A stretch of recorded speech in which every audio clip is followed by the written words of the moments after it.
이번 시간에는 물질에 따라 녹는 양에 대해서 배워보도록 하겠습니다.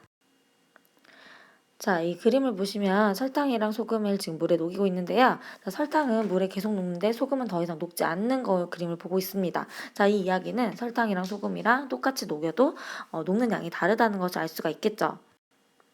자, 우리가 이렇게 지금 이름을 붙일 수가 있는데요. 자, 물처럼 뭔가 녹이는 물질을 용매라고 합니다. 자, 용매라고 하고요. 그 다음에 이 물 안에 우리가 황산구리, 이 가루거든요. 실험실 가면 뭐 여러분이 얘기하는 설탕, 녹이는 거, 뭐 소금 이런 것들이 될 수가 있겠죠. 이런 것들을 이제 물에 녹일 건데 이렇게 안에 들어가서 녹아 들어가는 물질을 뭐라고 하냐면 용질이라고 합니다. 자, 용매, 용질. 용매, 용질을 넣어가지고 막 섞었어요. 섞었을 때 이렇게 고르게, 자, 고르게 다 섞여 있는 상태가 뭐냐면 용액이죠. 용액. 자, 고르게 근데 섞이는 현상을 또 우리가 얘기할 수 있는데 고르게 섞이는 현상은 용해라고 합니다. 자, 그래서 이 네 가지의 개념을 일단 알고 가셔야 되겠습니다. 녹이는 물질은 용매, 녹는 물질은 용질, 그 다음에 이렇게 녹이고 있는 이 현상은 용해고 이 다 녹아졌을 때, 고르게 분포되어 있었을 때 그때의 것을 용액이라고 한다. 자, 물에 여러분 소금을 녹여보겠습니다. 자, 이렇게 소금을 여기다 쏙 넣는데요. 자, 녹이려고 하다 보니까 한 이 정도만, 자, 이 정도만 여기에 딱 녹아 들어가더니 이 나머지 남아있는 얘네는 안 녹았다는 거죠. 자, 이 분홍색 부분만 녹아 들어가고 얘가 더 이상 녹지 않게 됩니다. 자, 이 분홍색 부분까지 딱 넣었을 때 지금 가득 찬 상태죠. 자, 물이 어느 정도 소금을 이렇게 포용할 수 있는데요. 막 자기가 물을 소금을 막 이렇게 데리고 오다가 더 이상 자리가 없는 상태가 있습니다. 자, 그때의 상태를 뭐라고 하냐면 이제부터 포화용액이라고 하겠습니다. 여러분 그때 포화소중이랑 배웠던 거 기억하시죠? 자, 그거 용어 기억하시면 되겠는데요. 자, 그러면 이 상태가 아닌, 자, 예를 들면 아직 이만큼밖에 안 녹아 있습니다. 자, 더 녹을 수가 있겠죠. 더 들어가는 상태, 더 녹을 수 있는 상태는 아직 포화되지 않은 상태이기 때문에 뭐라고 할 수 있다? 그쵸. 불포화 용액 이렇게 얘기할 수 있는데 우리가 좀 더 이것을 정의를 해보자면은 어떤 용매에 용질을 녹였을 때 최대한으로 녹은 상태는 포화용액이다. 근데 용질이 더 들어갈 수 있는 상태, 이렇게 더 들어갈 수 있는 상태는 뭐다? 불포화용액이다. 라고 하시면 되겠습니다. 자, 여러분 이 표는 뭐냐면 자, 물 100g입니다. 자, 물은 뭐가 되겠습니까? 용매가 되겠죠? 자, 이 물 100g에 자, 질산칼륨, 염화나트륨, 질산나트륨, 붕산, 황산구리 이런 애들을 지금 뭐라고 하겠냐면 용질이라고 하겠는데요. 얘네들을 최대한으로 녹인 거예요. 막 섞어가지고 녹여봤더니 이런 표가 나왔다는 거죠. 자, 예를 들면은 온도가 지금 40도씨로 했습니다. 온도를 40도씨로 했을 때 질산칼륨은 물 100g에 최대 62.9g까지는 녹을 수 있다는 거죠. 62.9g을 100g에 다 넣으면 포화용액이 된다는 의미입니다. 자, 질산나트륨 같은 경우에 자, 예를 들면 80도씨입니다. 80도씨에서 질산나트륨은 물 100g에 147.5g 정도는 녹을 수 있다는 거죠. 자, 근데 똑같이 보면 80도씨로 보면 질산칼륨은 뭐 170, 염화나트륨은 37, 그다음에 붕산은 23, 황산구리는 57 이렇게 다 다른데요. 이에 따라서 똑같은 용매라고 해도 용질에 따라서 녹는 양이 지금 다 다름을 알 수가 있습니다. 근데 이렇게 수치화시킨 이유가 있겠죠.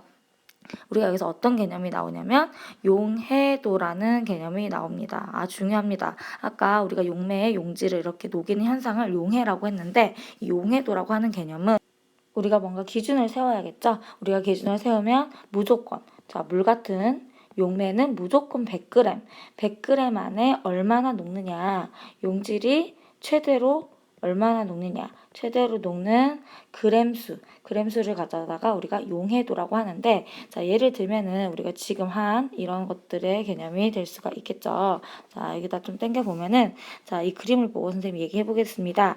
자, 0도씨일 때 붕산의 지금 현재 용해도는 물 100g에서 용해도는 몇이다? 그렇죠? 2.7이다. 이렇게 그냥 표시를 하면 되겠죠. 이미 개념 자체에 그램수라는 개념이 들어있기 때문에 그냥 이렇게 숫자로만 표시하면 되거든요. 여기서 기억할 거는 용매 100g이다. 이렇게 하시면 되겠습니다. 왜냐면 예를 들면은 선생님이 물 200g에 지금 현재 0도씨이다. 근데 황산구리를 최대로 녹이려고 한다. 뭘 만들고 싶다? 포화용액을 만들고 싶다고 했을 때 이때 황산구리는 얼마나 필요하냐 이런 문제가 나올 수가 있겠죠. 자, 이 표를 보시면 자, 황산구리 0도씨에서 최대 몇이다? 그쵸? 14.2다. 근데 이거는 언제 때다? 그쵸? 100g일 때죠. 200g이라고 했기 때문에 이거의 2배는 해줘야겠죠. 그래서 28.4g이 필요하다. 이런 식으로 우리가 예상할 수 있어야 되겠습니다. 자, 이런 걸 뭐라고 하냐면 아까 방금 나타낸 그 용해도, 자, 물 100g 등의 지금 용해도가 이렇게 나와 있죠. 자, 그래서 이거를 용해도 곡선이라고 합니다. 이 용해도 곡선이라고 하는데 용해도를 이런 식으로 그래프로 나타낸 그림이거든요. 자, 이걸 잘 보시면 온도 40도씨에서 용해도가 제일 큰 게 누구다? 질산나트륨이죠. 물 100g에 최대로 녹을 수 있는 양이 질산나트륨이 제일 많다고 이렇게 볼 수가 있겠죠. 이 표도 조금 해석할 수 있어야 되겠습니다. 자, 그리고 용해도 곡선을 잘 보면은 온도가 올라감에 따라서 당연히 용해도가 어떻게 됩니까? 지금 증가하는 것을 볼 수가 있습니다. 자, 여러분 우리가 뭐 커피 믹스 같은 거 찬물에 녹인다고 생각을 해봅시다. 잘 녹나요? 처음에 잘 안 녹죠. 예를 들면 설탕을 녹이더라도 찬물보다는 뭐에서 더 녹는다? 따뜻한 물에서 잘 녹는다. 그 말은 따뜻한 물에서 더 많이 녹일 수 있다는 얘기죠. 자, 그래서 온도가 올라갈수록 지금 용해되는 양이 더 많아지는 것을 볼 수가 있습니다. 근데 이 기울기를 잘 보면은 사실은 질산칼륨이 제일 가장 가파르게 이렇게 증가하는 현상을 볼 수가 있겠죠. 자, 실제로 용해도의 개념은 그냥 용매 100g이거든요. 우리가 지금 계속 물을 지금 100g으로 우리가 하고 있지만 용매 100g이기 때문에 이런 식으로 나타낼 때는 이렇게 용매를 나타내줘야 되는 게 맞습니다. 그리고 지금 온도가 계속 바뀌기 때문에 당연히 온도도 표시를 해줘야 되겠죠. 그래서 용매 플러스 온도를 표시를 같이 해줘야 된다. 용해도를 표시할 때는. 자, 용해도 하면 이 곡선을 가지고 이 문제가 많이 나오는데요. 예를 들면 현재 60도씨입니다. 그리고 여기 이만큼 질산칼륨이 녹아 있습니다. 자, 여기가 지금 포화 상태겠죠. 이 점이 포화 상태이기 때문에 현재 포화가 안 된 상태다. 지금 이 상태는 불포화 상태죠.